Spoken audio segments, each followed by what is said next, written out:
good news.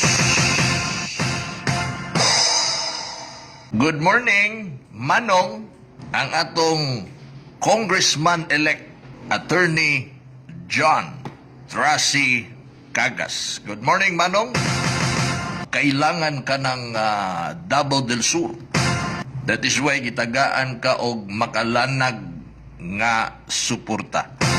Congressman na, mulingkod na si Manong John Tracy Cagas. Ki-emphasize na ko ni, nya si Manong John Tracy Cagas ang atong congressman, magulang na ni Mayor Joseph Cagas. Basig na apay wa kabalo diha.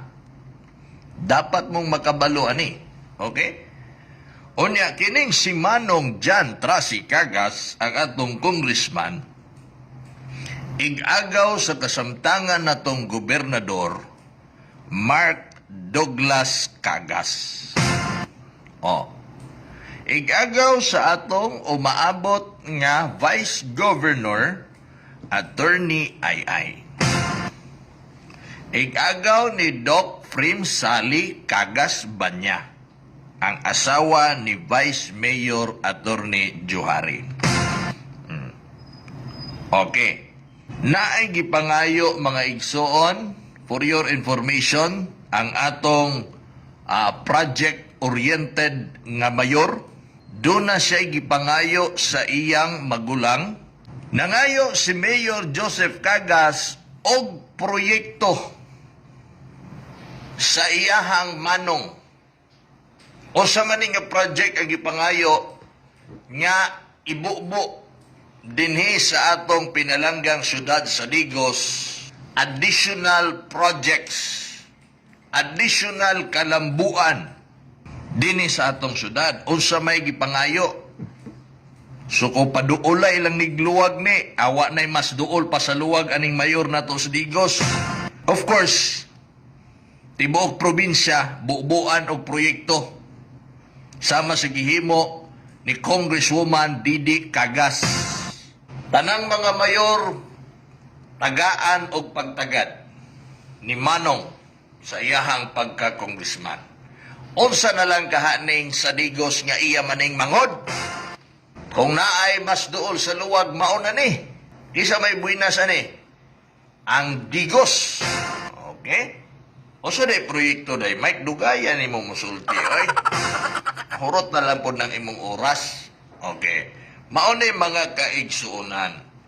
Bago na ko isulti, ako sang ibalikon og pahibalo nga hapit na, duol na sa kamatuoran niya pagasugdan ang pag-develop sa atong Dawis Pantalan.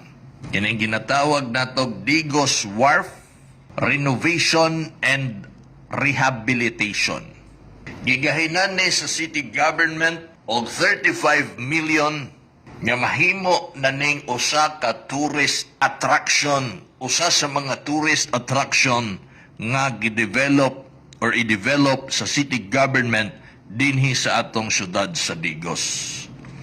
So, pag mahitabo na ang mga vendor din ang naa, dili maapektuhan ang ilang mga negosyo.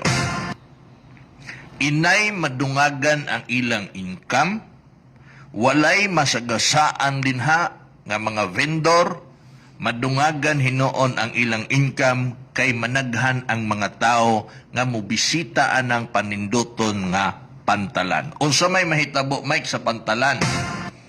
Imagine ninyo sa first package anang ato ang Dawis Pantalan, 35 million gud na. Ang pantalan na to mulapad, ang pantalan na to mudako, ang pantalan na to naananay atop, ang pantalan na to mahimong restaurant. Daghan pag posible mahimo din ha nga pwedeng kasuruyan sa katawhan. So, gawas ana kay kana nga proyekto mga igsuon, gikan man na sa atong kwarta.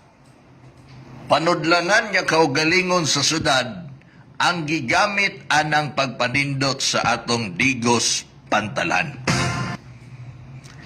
Dinhi na mosulod niya ang maayong balita para sa atong tanan kay si Mayor Joseph Cagas nanungkit og proyekto sa national government pinaagi sa iyang manong nga atong congressman. Unsa man nga proyekto? Kini ginatawag og Sunrise Boulevard. Mabay tawag ato, tama ba to, Mayor? Nagisturhan na yung manggod mi atong Lunes, sabay migpaniud to. Sunrise Boulevard. Kapo kay ngalan, no? Unsa man na? Baywalk.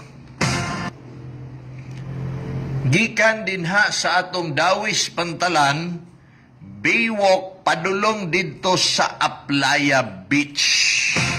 Dili mo palakpak anak mga suking tigpaminaw.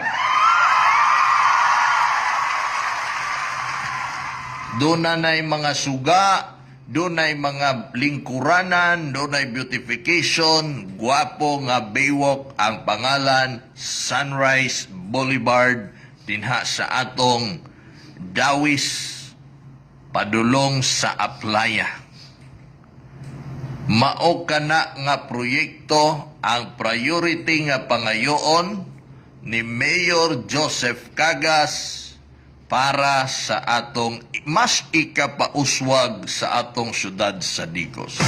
Sumubibo na dinha, naa natay dugang kasuruyan, musimhot ta og presko nga hangin, maminaw ta og nindot nga hapak sa mga balod, bugnaw, munindot ang atong syudad sa Digos.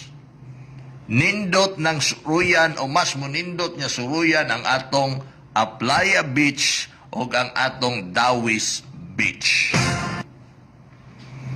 Tungod anang Sunrise Boulevard. Mao ba do'y ngalan ato? Basig di na mao ba? Mangutana sa kukutro. Baywalk na siya na mga suga. Sige lang kay i-post na to ang perspective unya sa ato social media para mas klaro sa inyo ang mamahimong hulagway ana. Usa ka na sa ambisyoso og dako nga proyekto og ikapasigarbo nga proyekto sa administrasyon ni Mayor Joseph Cagas. Nga buhion ang turismo sa atong syudad. Daghan natag kasuruyan, naatay mga kaila, naatay mga paryente nga di taga Digos, kabalo na ta og naa natay lugar sa Digos nga pwede nato silang isuroy. Sama sa atong Eco Park. Okay? Sama sa pagpalapad sa atong mga kadalanan, mao nang ang mga investors nagtukod og mga negosyo. Nagtukod og mga commercial buildings tungod kay nay mga kalsadang gipang-abrihan, gipasiminto, maunay mga ligasiya nga nahimo ni Mayor Joseph Cagas ug kini magpadayon.